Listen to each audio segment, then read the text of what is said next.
জীবনের শপথ করে বলতে পারি, ভারতের আর কোন স্পেন্সার বাংলার ক্ষমতার মসনদে আসতে পারবে না। বিপ্লবী ক্ষমতাকে যদি ভারত নেগলেক্ট করবার চেষ্টা করে, অসম্মান করবার চেষ্টা করে, ভারত তুমি খান খান হয়ে যাবে, টুকরো টুকরো হয়ে যাবে। সর্বপ্রথম আমি বাংলাদেশের মাটিতে হিন্দুত্ববাদের নৃশংস আক্রমণে শাহাদাত বরণকারী চট্টগ্রামের সহকারী পাবলিক প্রসিকিউটর তরুণ আইনজীবী শহীদ সাইফুল ইসলাম আলিফের শাহাদাতের প্রতি শ্রদ্ধা জ্ঞাপন করে তার রুহের মাগফিরাত কামনা করছি এবং তার ছোট্ট কচি শিশু সহ তার শোক সন্তপ্ত পরিবার পরিজনের প্রতি আন্তরিক সমবেদনা জ্ঞাপন করছি।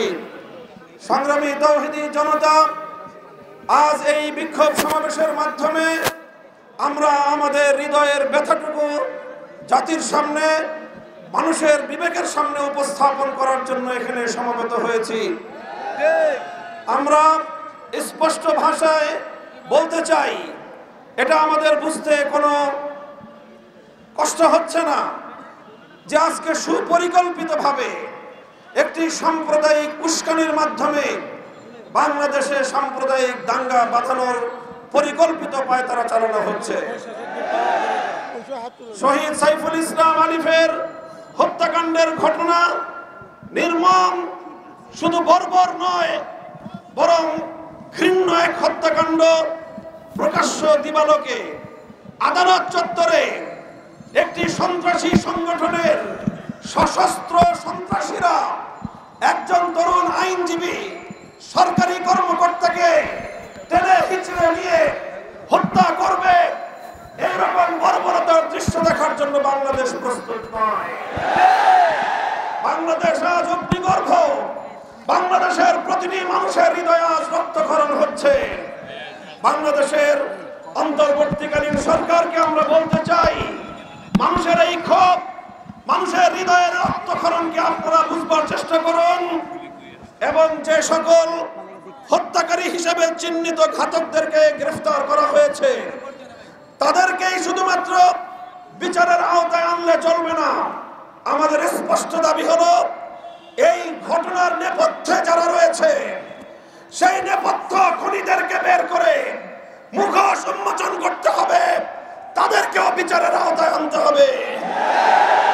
শহীদ আলিফ হত্যাকাণ্ডের জন্য ইসকনের স্পষ্ট মদতদাতা খুনি শেখ হাসিনাকে আসামি করে তার স্পন্সরদের বিরুদ্ধে মামলা করতে হবে।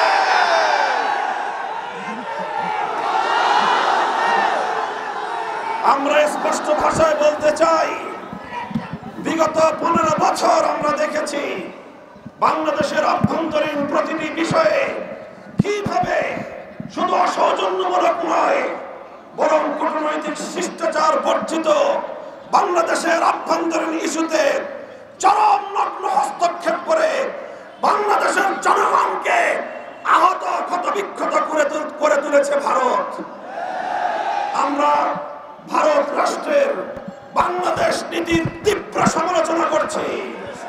ভারতকে আমরা স্পষ্ট বার্তা দিতে চাই, বাংলাদেশ নীতি পরিবর্তন করো, তোমরা বাংলাদেশ নীতি পরিবর্তন করো, অন্যথায় বাংলার 20 কোটি মানুষ তোমাদের বিরুদ্ধে রাজপথে নামবে।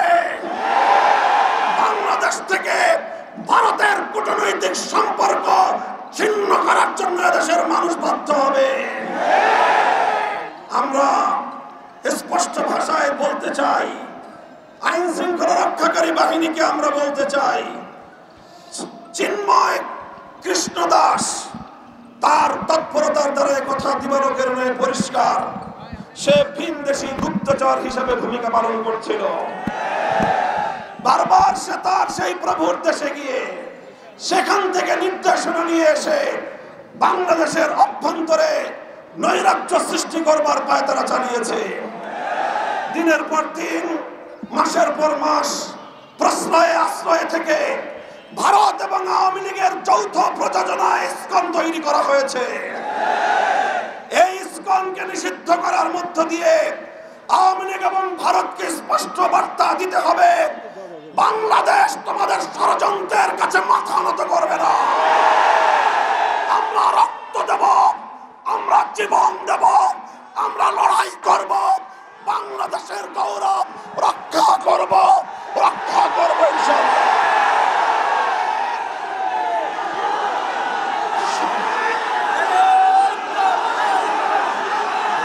Double million offer Walton fridge কিনে পেতে পারেন 20 লক্ষ টাকা, রয়েছে কোটি কোটি টাকার নিশ্চিত উপহার।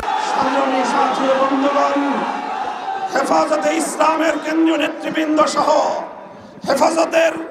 হেফাজতের প্রতিনিধি দল শহীদ সাইফুল ইসলাম আলিফের কবর জিয়ারত করেছে।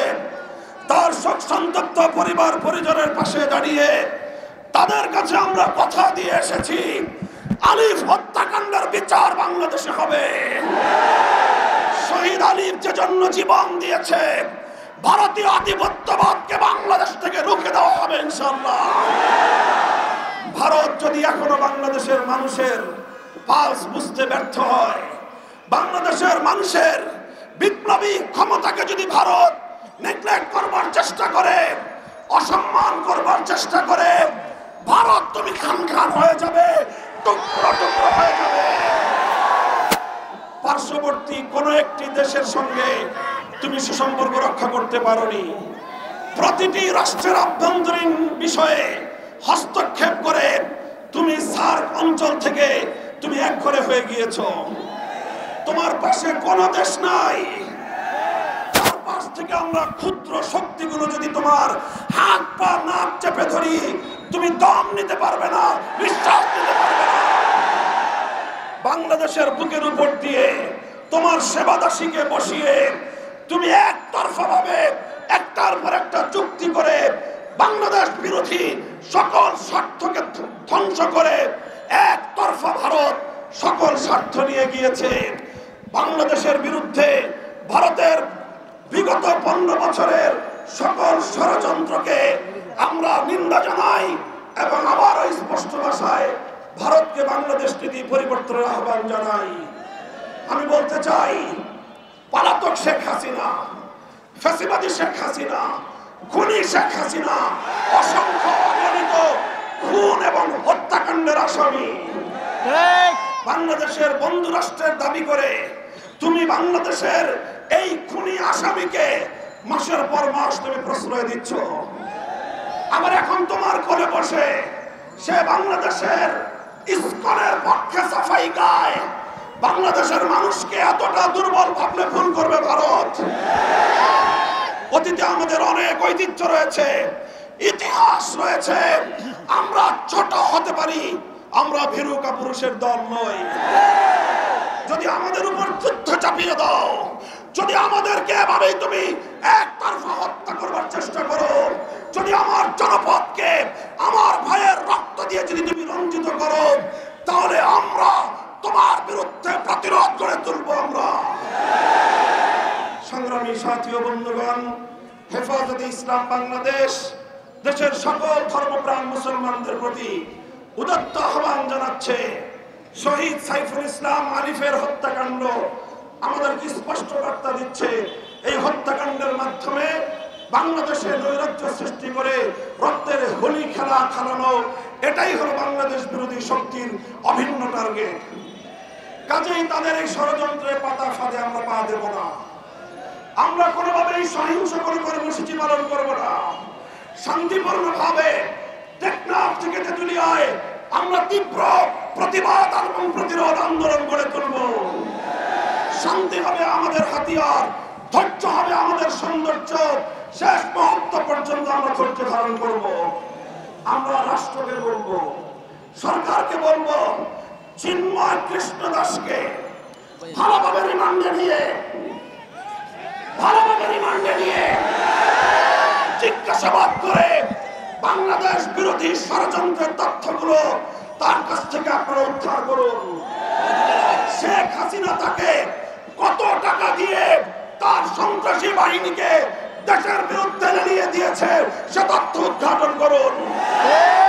ভারত তাকে বাংলাদেশের অখণ্ডতা ধ্বংস করবার জন্য কিভাবে উস্কানি দিয়েছে, কি তাকে মন্ত্র দিয়ে বাংলাদেশে বারবার পাঠাচ্ছে, সেই তথ্যগুলো উদ্ঘাটন করে জাতির সামনে আপনারা বাংলাদেশ বিরোধী সকল অপশক্তির মুখোশ উন্মোচন করে দিন। সংগ্রামী সাথী ও বন্ধুগণ, সর্বশেষ আমাদের দাবি হলো শহীদ সাইফুল ইসলাম আলিফ হত্যাকাণ্ডের জন্য প্রত্যক্ষ এবং পরোক্ষভাবে যারা যারা জড়িত অনতিবিলম্বে তাদেরকে আইনের আওতায় এনে দৃষ্টান্তমূলক শাস্তির ব্যবস্থা করতে হবে। সেই সঙ্গে সন্ত্রাসবাদী জঙ্গিবাদী সশস্ত্র সংগঠন হিসেবে সৌদি আরব, চায়না, মালয়েশিয়া সহ পৃথিবীর বহু রাষ্ট্রের মতো বাংলাদেশেও ইসলামকে নিষিদ্ধ করতে হবে। আমার পূর্ববর্তী বক্তারা বলেছেন আওয়ামী বিরোধী আন্দোলনের সারির সম্মুখ কাতারের কোন কোন রাজনৈতিক দলের নেতারা মায়াকান্না কাঁদেন, স্বপ্ন দেখছেন ভারতের অনুকম্পা নিয়ে ক্ষমতায় যাবেন। আল্লাহর নামে শপথ করে বলতে পারি ভারতের আর কোন লেসপেন্সার বাংলার ক্ষমতার মসনদে আসতে পারবে না। কাজেই বাংলাদেশের জনগণের পাশে দাঁড়ান, ভারতকে নয় দেশের জনগণকে খুশি করুন। ইনশাআল্লাহ বাংলাদেশ সেই আধিপত্যবাদের যুগকে পেছনে ফেলে এসেছে। এখন বাংলাদেশ নিজের পায়ে দাঁড়াবে, মাথা উঁচু করে সামনে চলবে, সকল ষড়যন্ত্রকে মোকাবেলা করবে ইনশাআল্লাহ। ইসলামকে স্পষ্ট ভাষায় দাবি আমাদের নিষিদ্ধ করতে হবে। যদি এই দাবি আদায়ে সরকার অথবা বিচার বিভাগ যদি গড়িমসি করে, হেফাজতে ইসলাম বৃহত্তর কর্মসূচি দিতে বাধ্য হবে। আমাদেরকে সে পথে যেতে আপনারা বাধ্য করবেন না, সেই আশাবাদ ব্যক্ত করে বক্তব্য শেষ করছি। আগামী দিনের সংগ্রাম এবং যে কোনো উত্তাল সময়ে পাশে থাকবার উদাত্ত আহ্বান জানিয়ে আখিরু দাওয়ানা আলহামদুলিল্লাহি রাব্বিল আলামিন। আসসালামু আলাইকুম ওয়া রাহমাতুল্লাহ।